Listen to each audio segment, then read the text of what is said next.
संस्कृतीचा सन्मान करूयात दीप प्रज्वलन. संस्कृतीचा सन्मान करूयात दीप प्रज्वलन. कार्यक्रमाच्या उद्घाटन प्रसंगी उपस्थित प्रमुख अतिथी तथा मान्यवरांना विनंती की त्यांनी आपल्या शुभहस्ते दीप प्रज्वलन करून कार्यशाळेचा शुभारंभ करावा. या ठिकाणी माता सरस्वती तथा संस्थेचे आद्य संस्थापक आदरणीय शेख पुरणमलजी दाभोटी यांच्या प्रतिमेचे पूजन करावे ही विनंती.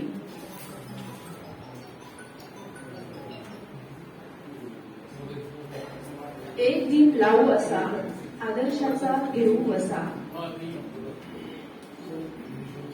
एक दीप लावू असा आदर्शाचा घेऊ असा. एक दीप लावू असा थोरा मोठ्यांचा देऊ असा. एक दीप लावू असा थोरा मोठ्यांचा घेऊ असा. एक दीप लावू असा दातृत्वाचा जपू असा.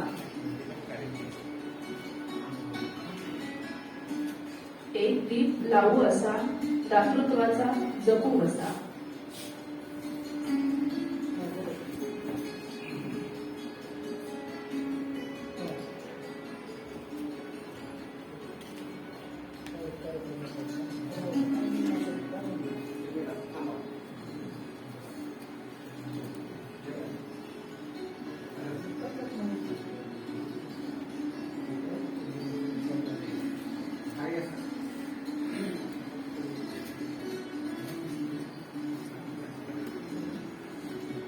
सर्व मान्यवरांचे धन्यवाद.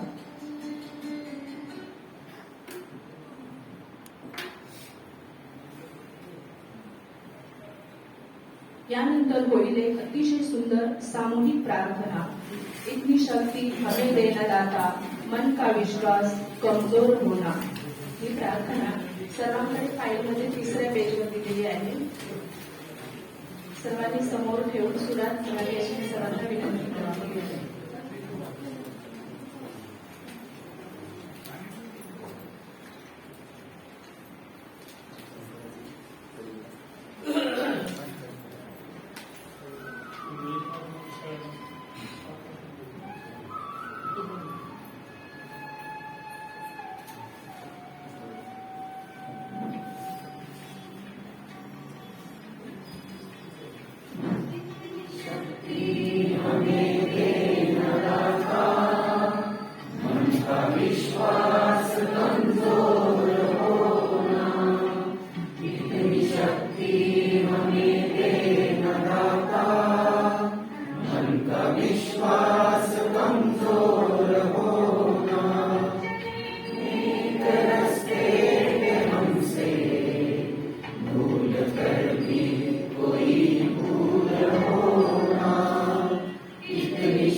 इतनी शक्ति हमें दे न दाता, मन का विश्वास कमजोर होना।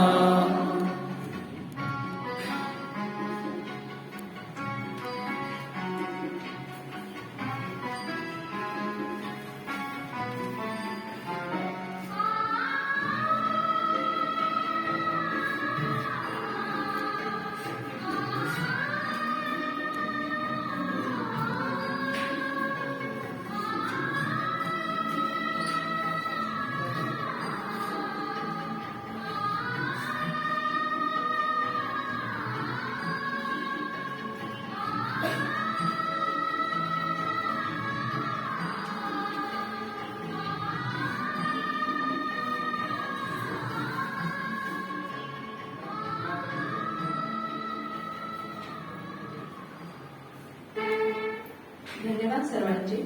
यानंतर कार्यशाळेत होईल अनौपचारिक स्वागत.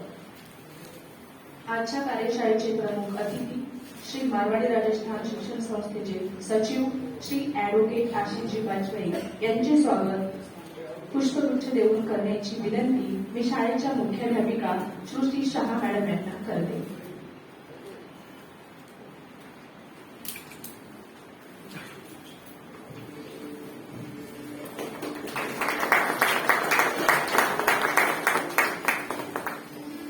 आपल्या दोघांचेही धन्यवाद.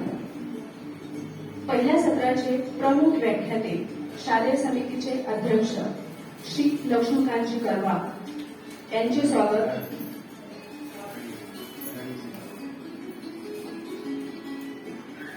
शालेय समितीचे सदस्य अशोकजी भराडिया यांचे स्वागत शाळेच्या मुख्याध्यापिका श्री शहा मॅडम यांनी करावे अशी त्यांना मी विनंती करते.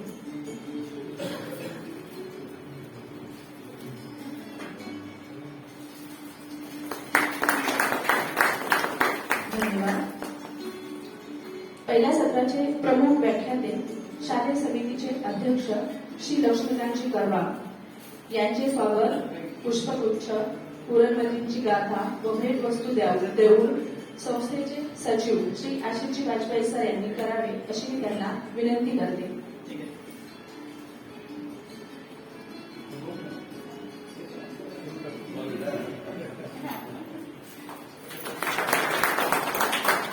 धन्यवाद.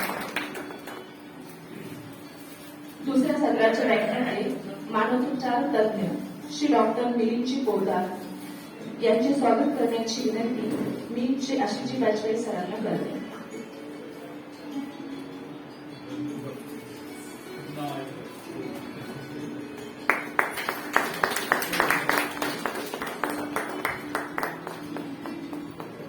धन्यवाद आपल्या दोघांची.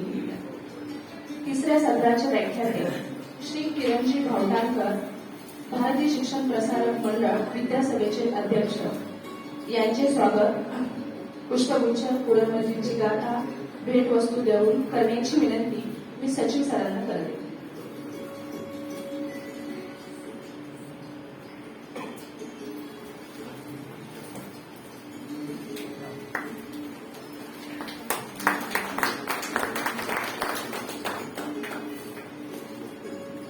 धन्यवाद सर्वांनी. यानंतर ऐकूया आजच्या कार्यशाळेचे प्रयोजन म्हणजेच कार्यशाळेचे प्रास्ताविक. शाळेच्या मुख्याध्यापिका श्री शहा मॅडम यांना विनंती करते की त्यांनी आजचे प्रास्ताविक करावे.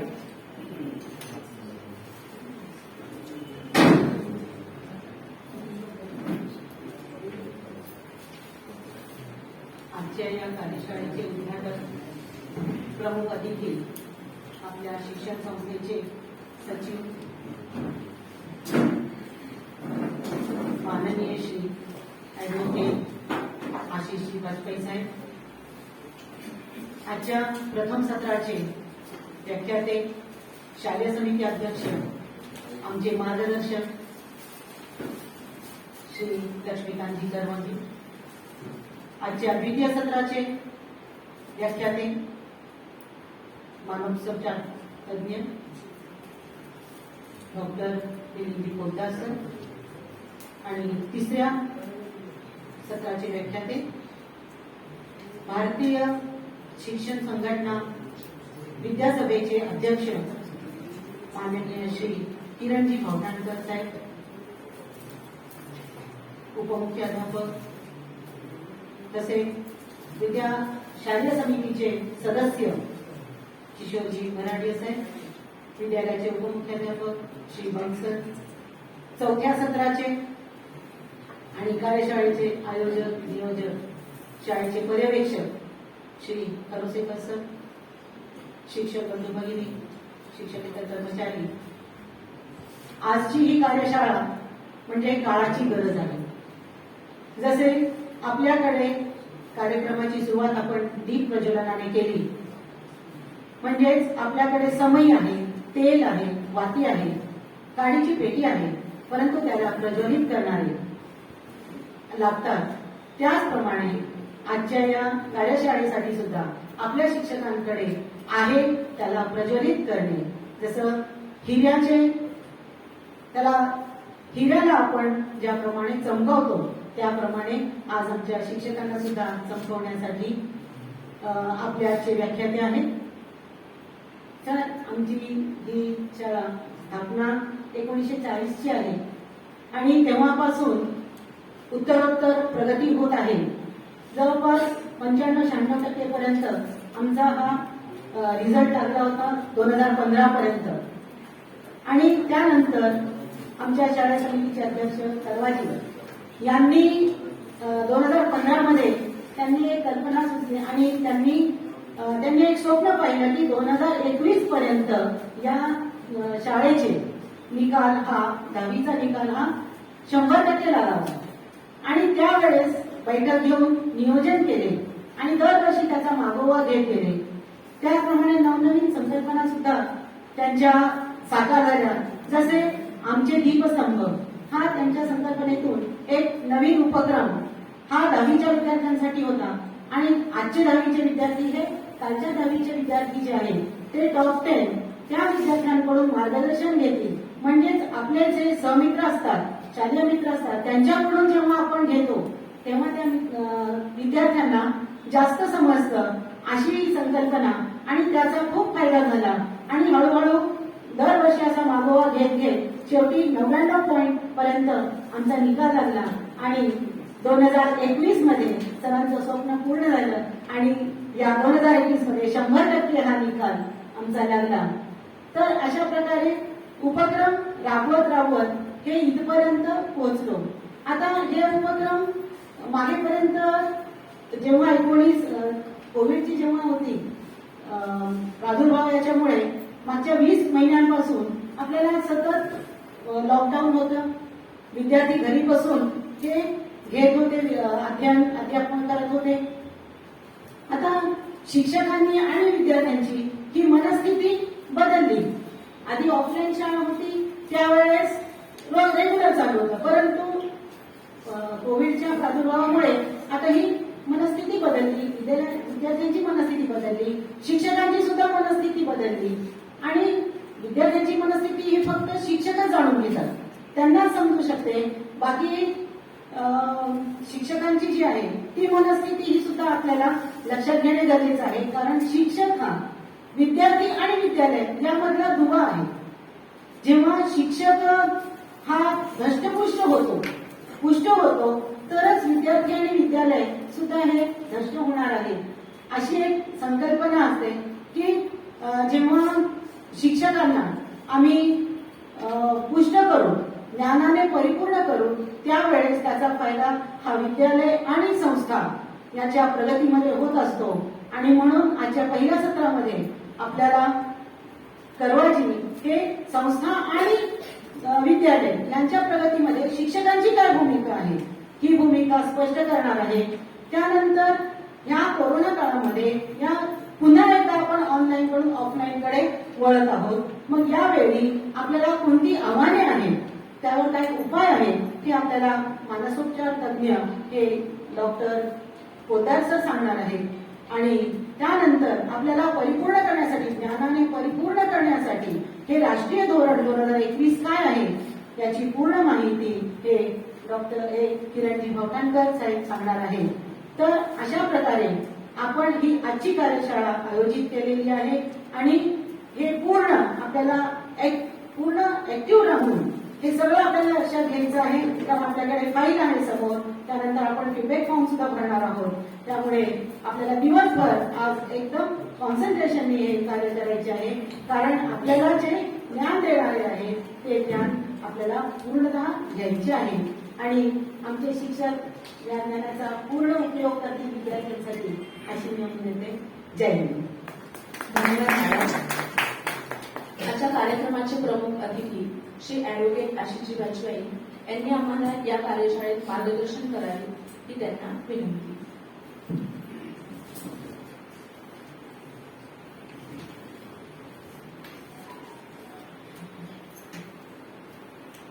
व्यासपीठावरील सर्व मान्यवर, डॉक्टर सरदार, भवतानकर साहेब, संस्थेचे सर्व पदाधिकारी आणि चेअरमन सर्वांनी आणि आपण सर्व शिक्षक बंधू भगिनी, वास्तविक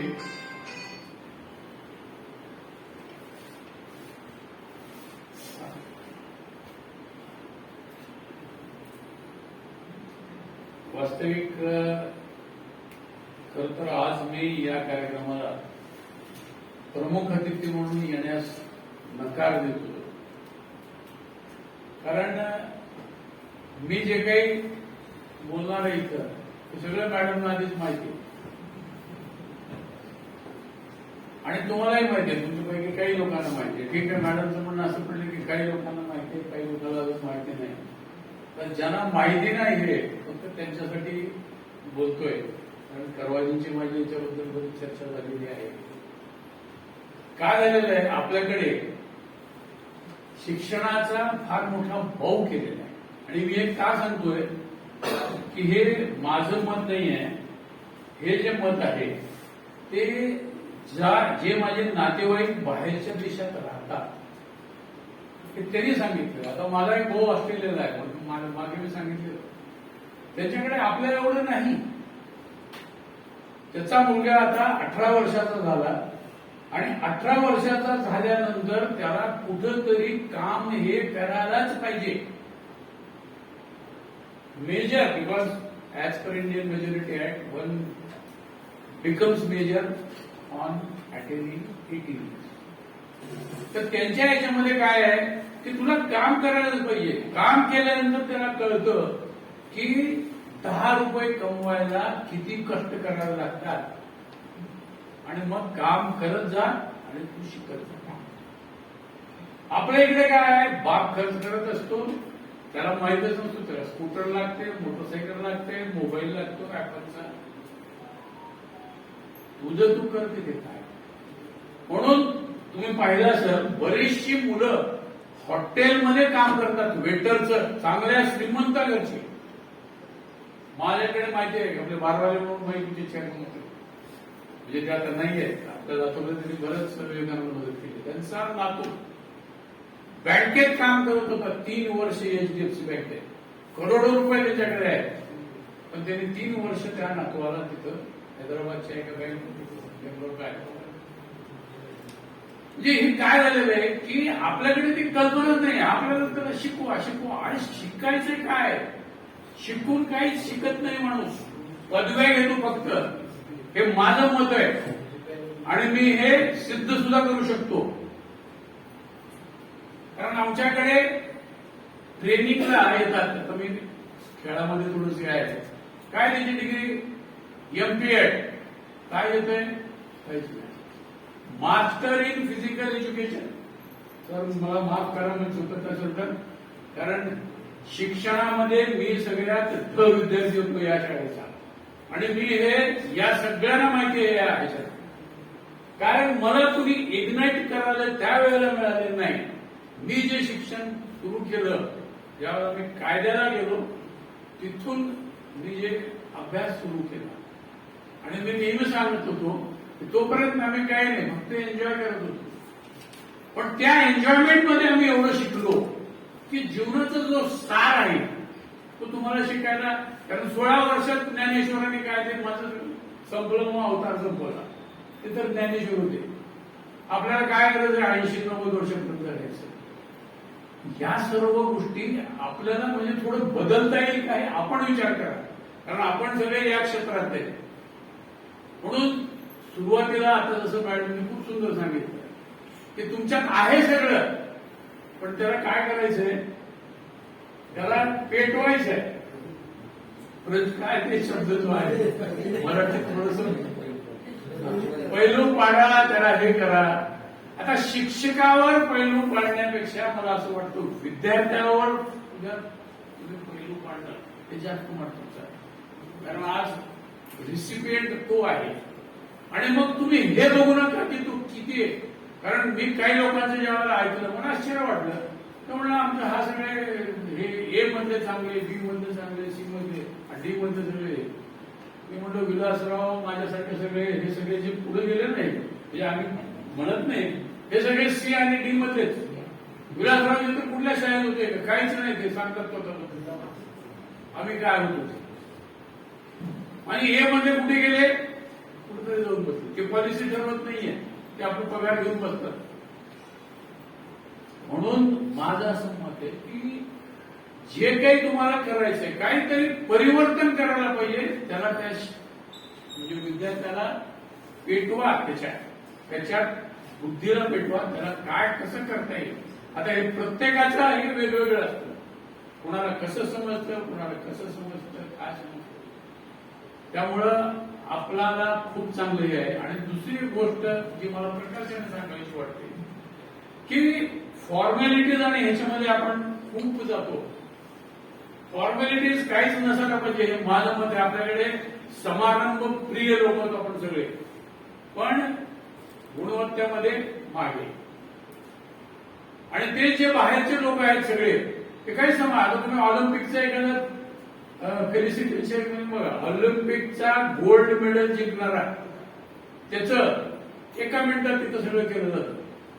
आणि आपल्या इथं जर एखाद्या जिल्हा स्तरावर एखादी स्पर्धा झाली अर्धा तास तिचा कार्यक्रम चालू, अर्धा तास. आणि ते लोक वेळ देत नाही. तुम्हाला सांगतो की क्रीडा क्षेत्रामध्ये त्या खेळाडूला घडवायचं असेल, जसं इकडे तुम्ही काय विद्यार्थी घडवताय, तिकडे तो खेळाडू घडवतो, तर त्या क्रीडा क्षेत्रातला तो कोबिचंद म्हणून जे काही ना त्याची खरं पुस्तकं आहेत त्याची काही तुम्ही बघा तो काय किती मेहनत देतो त्या एका खेळाडूला. आणि त्याला मग तिथपर्यंत मिळतो आणि त्याला किती मिळतात. आता परवाच एक तुम्हाला उदाहरण सांगतो. नाशिकचा एक मकरंद देव म्हणून आहे, एका वॉचमनचा मुलगा आहे, त्याचे वडील वॉचमन आहेत आणि त्यांनी आता इंटरनॅशनल टायटल मारले. इंटरनॅशनल टायटल बॅडमिंटन मधला 13 का 16 वर्षाच्या आत. आणि त्याची आई मोलकरीण म्हणून काम करते. त्या मुलातलं टॅलेंट ओळखलं आणि या मकरंद देवनी. तर ज्यावेळेला मला कळालं हे लगेच ना 11,000 रुपयाचे मी म्हणलं माझ्याकडून, कारण त्याला मदतीची गरज आहे त्या मुलाला. तो उद्या सिंधू सारखा किंवा आज सिंधू आणि सायना हे खूपच हे होते, पण आज त्यांच्याकडे सिंधूकडे तर इतक्या गाड्या आहेत म्हणजे जे काहीच नव्हते. म्हणून शिक्षण हे फक्त अभ्यासातच पाहिजे असं नाही, क्रीडा शिक्षण सुद्धा तेवढंच महत्वाचं. आणि क्रीडा शिक्षण जे घेतात त्यांना मला वाटत नाही की 70-80 वर्षापर्यंत दवाखान्यात यायची गरज पडते. कारण आता आमचे जे मित्र आहेत सगळे 80-80 वर्षाचे, 82 वर्षाचा सेक्रेटरी आहे महाराष्ट्र बॅडमिंटन असोसिएशन. तो जर चालायला लागलं तर मला पळावं लागतं त्याच्याबरोबर. माझ्या देशात लोक असले म्हणजे हे का सांगतोय मी, आपण फिजिकल याच्यामध्ये शारीरिक शिक्षणामध्ये एकदमच मागं. सगळ्यात दुर्लक्षिलेला भाग म्हणजे शारीरिक शिक्षण. अहो त्याची बुद्धिमत्ता जी आहे हे तुलनात्मक आहे. एकदा तो मुलगा जर म्हणजे शारीरिक सामर्थ्य त्याच्याकडे राहिलं, त्याचे निश्चित डॉक्टर सांगतील त्याची बुद्धिमत्ता आहे वाढणार. पण त्याला त्या पद्धतीत तयार व्हायला पाहिजे. नाही तर पान तंबाखून दारू व्हायची जर रचना लागली तर तो खेळाडू गेला. कारण असेही काही जात नाही, 40 वर्षाचेच गेले, खेळत होते गेले. म्हणून कसा घडवायचा याचा, आणि याला कुठे काय, याला काही म्हणजे सिलेबस नाही. शिक्षण कसं असायला पाहिजे, सिलेबस हे विद्यार्थ्याला आहे परीक्षा, पण शिक्षण कशा प्रकारे झालं पाहिजे. कारण शिक्षणाचं बरंच हे केलं. आता तुम्हाला सांगतो इथं तरी खूप बरं आहे. पोस्ट ग्रॅज्युएशन मध्ये आम्ही पाहतोय, खरोखर मी तारीफ करतो मेडिकलच्या म्हणजे याचं. कारण परवाच मी पाहिलं आणि आपणही पाहता, एक गोळी देतात डॉक्टर साहेब, तीच गोळी तुम्हाला दुखणं बंद करते, जर पेन काय असेल तीच गोळी तुमच्या डोक्यात जाऊन लागते. म्हणजे डोक्यात म्हणजे रक्तस्राव झाला, ती गोळी जाते पोटात, पण ती शरीराच्या सगळ्या भागामध्ये काम करत असते. हे किती मोठं, म्हणजे थोडक्यात सांगितलं की किती मोठं हे आहे. म्हणजे वैद्यकीय क्षेत्र किती याच्यात प्रगती केली आहे. अर्थात खूप कमी जण त्याच्यामध्ये आहे, पण आमच्या क्षेत्रामध्ये खरोखर मी खूप दोष देतोय. न्याय संस्था ही आपल्या देशात खूपच बेपाळलेली आहे. कारण काय, आम्ही त्याच्याबद्दल जास्त बोललो तर तो वेगळाच भाग होतो, कंटेम्प्ट होतं आणि हे होतं. त्याच्यामुळे या सगळ्या गोष्टी आम्हाला बोलता येत नाही. शिक्षण तर एवढं हे झालेलं आहे, काय द्यायचं. कारण ज्या पद्धतीने आपण इथे घेतो हे सुद्धा तिकडे होत नाहीये. जे की पोस्ट ग्रॅज्युएशन किंवा ग्रॅज्युएशन आहे त्याची. म्हणून आपल्याकडे मुलाकडे चेंज करणं हे आवश्यक आहे. आणि त्या दृष्टीनं आपण लातूर पॅटर्न आहे. आता लातूर पॅटर्न हे कमर्शियल झालेलं आहे. तर त्याच्यातला जो व्यापारीकरणाचा भाग आहे तो कसा आपण दूर करू. गरीबांना सुद्धा तुम्ही जर शिकवाल तर काहीतरी ते नाविन्यपूर्ण राहील. कारण जे घरचे चांगले ते तर सगळे शिकतात, पण एखाद्या गरीबातल्या मुलाला जर तुम्ही पुढे आणलं तरच आपलं शिक्षणाचं ध्येय यशस्वी होईल. एवढंच मी या ठिकाणी बोलतो आणि आपली रजा घेतो. आणि याच्यानंतर विनंती करतो की मला कुठल्याही आपल्या या अशा कार्यक्रमाचा अतिथी किंवा काही म्हणून मला बोलू नका. बाहेर खूप लोक आहेत. माझं आणि आपला जो काही एकमेकाशी देवाणघेवाण आहे वैचारिक किंवा हे आपण चालतच राहणार आहे. धन्यवाद. सत्र पहिले सुरू होण्यापूर्वी करून घेऊया आजच्या कार्यशाळेतील पहिल्या सत्राचे व्याख्याते आमचे प्रेरणास्थान श्री लक्ष्मीकांतजी करवा यांचा परिचय. मी श्री रांगड सरांना विनंती करते करवा सरांचा परिचय करून द्यावा.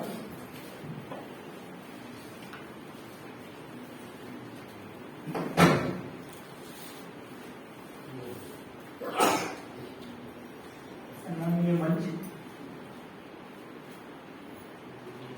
आदरणीय लक्ष्मीकांतजी विष्णुदाजी करवा यांचा परिचय करून देणे म्हणजे सूर्याला दिवस दाखवण्यासारखं आहे. मागच्या 11 वर्षापासून आपल्या विद्यालयात शालेय शिक्षण समितीचे अध्यक्ष म्हणून ते कार्यरत आहे. शालेय शिक्षण त्यांचे याच विद्यालयात झालं आणि त्यामुळे या विद्यालयाशी असणारी अटॅचमेंट खूप चांगल्या पद्धतीने. आणि या विद्यालयाचा विकास कसा व्हावा ते वारंवार हे सांगितले ठेवून त्यांनी त्या 10-11 वर्षांमध्ये त्या विद्यालयाचं पायाभरण खूप चांगल्या पद्धतीने.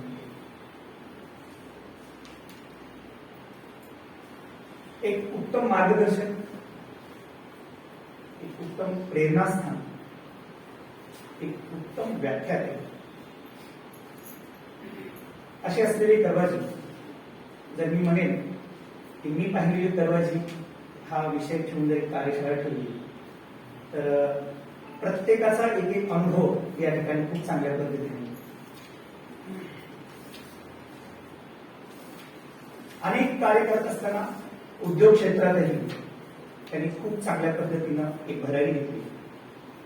लातूरमध्ये असलेलं हायड्रोप्लास्ट डोअर्स प्रायव्हेट लिमिटेड चे सर्व म्हणून ते कार्य करत आहे. डोअर्स, दरवाजे असतील, चौकटी असतील, केवळ लातूर किंवा महाराष्ट्रामध्येच नव्हे तर देशातील अनेक भागामध्ये आपला हा बिझनेस त्यांनी खूप चांगल्या पद्धतीने वाढवलेला आहे. उद्योग क्षेत्रात उत्तुंग भरारी घेतल्यानंतर त्यांचं सामाजिक कार्य सुद्धा तेवढंच महत्वाचं आहे. सामाजिक कार्यातील विविध क्षेत्रामध्ये ते आज कार्यरत आहेत. त्यामध्ये आज ते आपल्या मारवाडी राजस्थान शिक्षण संस्थेचे सरसचिव म्हणून कार्यरत आहेत. त्याशिवाय Vivekananda medical foundation and research centre Vivekananda हॉस्पिटलचे ते उपाध्यक्ष म्हणून कार्य करत आहेत. खूप चांगल्या पद्धतीचं त्यांचं एक कार्य. याशिवाय संत ज्ञानेश्वर गुरुकुल आळंदी पुणे या ठिकाणी ते ट्रस्टी. लातूरमध्ये द लातूर क्लब हे जेव्हा सुरू झालं त्या दरम्यान लातूर फेस्टिवल खूप मोठ्या प्रमाणात झालं. त्या लातूर फेस्टिवलचं जवळपास नियोजन हे करवाजींनीच केलं. असे असलेले करवाजी विकास सहकारी बँक लिमिटेड सोलापूर लातूर ब्रँचचे ते ऍडवायझर म्हणून कार्य करत आहे. तसं तर करवाजींचा परिचय आपण सर्वांना खूप चांगल्या पद्धतीने माहिती आहे, परंतु काही अनटोल्ड स्टोरी सुद्धा त्यांच्याबद्दल आहे की जे मी तुम्हाला सांगतो. कारण आपण आपल्याला फक्त काही करवाजी शालेय समितीचे अध्यक्ष आहेत आणि त्यांचा उद्योग आहे, परंतु इतर क्षेत्रामध्येही एक वर्सटाईल म्हणजे अष्टपैलू व्यक्तिमत्व आपण म्हणू. ज्या ज्या क्षेत्रात ते जातील त्या त्या क्षेत्रात नंबर 1 कसं असावं त्याचं एक उत्तम उदाहरण म्हणजे लक्ष्मीजी. याशिवाय असं म्हणतात की बाळाचे पाय पाण्यात दिसतात. 9वी मध्ये असताना म्हणजे शाळेत जीवनातच असताना इंटरॅक्ट क्लब चे ते प्रेसिडेंट म्हणून त्यांनी कार्य केलं. त्यानंतर रोट्रॅक्ट क्लब ऑफ मिडटाउन चे ते प्रेसिडेंट म्हणून त्यांनी कार्य केलं. त्याशिवाय माहेश्वरी समाजाची जी अग्रगण्य संघटना आहे युवा माहेश्वरी, त्या युवा माहेश्वरीची सुद्धा त्यांनी अध्यक्ष म्हणून त्यांनी कार्य केलं. कार्य इथपर्यंतच न थांबता गीता परिवारच्या माध्यमातून किशोरजी व्यास त्यांचे हे त्यांचे गुरु, त्यांच्या प्रेरणेतून त्यांनी गीता परिवाराचं खूप मोठं कार्य सध्या ते करत आहे. एक चांगला वक्ता, योग्य मार्गदर्शक, लहानपणापासूनच एक भाषणाची एक आवड असणारी, कोणत्या वेळेस काय बोलावं म्हणजे प्रेझेन्स ऑफ माइंड हे अधिक चांगल्या पद्धतीनं त्यांच्याकडे आहे. कोणाकडून कोणतं काम कशा पद्धतीनं करून घ्यावं हा गुण त्यांच्याकडून आपण घेऊ शकतो. केलेल्या कार्याची कौतुकाची थाप सर्वांसमोर देणे आणि एखादं काही सूचना सांगायची असेल तर ते वैयक्तिक स्वरूपात देणे हा एक गुण त्यांच्याकडून घेण्यासारखा आहे. असे करवाजी जे जे नवं ते आपल्या विद्यालयात हवं अशी एक विचारसरणी असणारे, त्यांच्या कल्पक नेतृत्वातूनच प्रवाह कॅम्प समर आपल्या विद्यालयात आपल्या शिक्षण संस्थेतर्फे त्या ठिकाणी जवळपास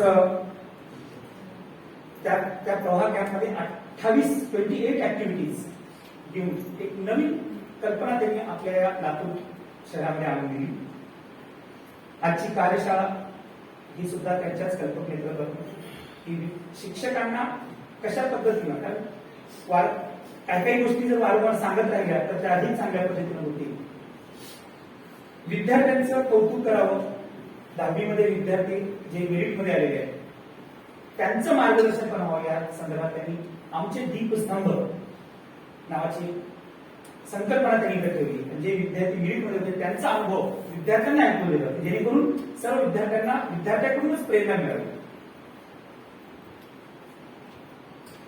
असे करवाजी मी म्हटलं ना की जेवढं काही सांगेल तेवढं कमी असेल. करवाजीबद्दल मी एवढंच म्हणेन की सर तुमची साथ आहे आम्हाला आणि यापुढे आम्ही खूप चांगल्या पद्धतीने बरोबरी करू. धन्यवाद. धन्यवाद सर. मी कर्मचाऱ्यांना विनंती करते की त्यांनी शाळा आणि संस्थेच्या विकासात शिक्षकांची भूमिका या विषयावर आम्हाला मार्गदर्शन करावे. मला माफ करा काही कोर्टाचे महत्वाची काम आहे. मी नंतर रेकॉर्डिंग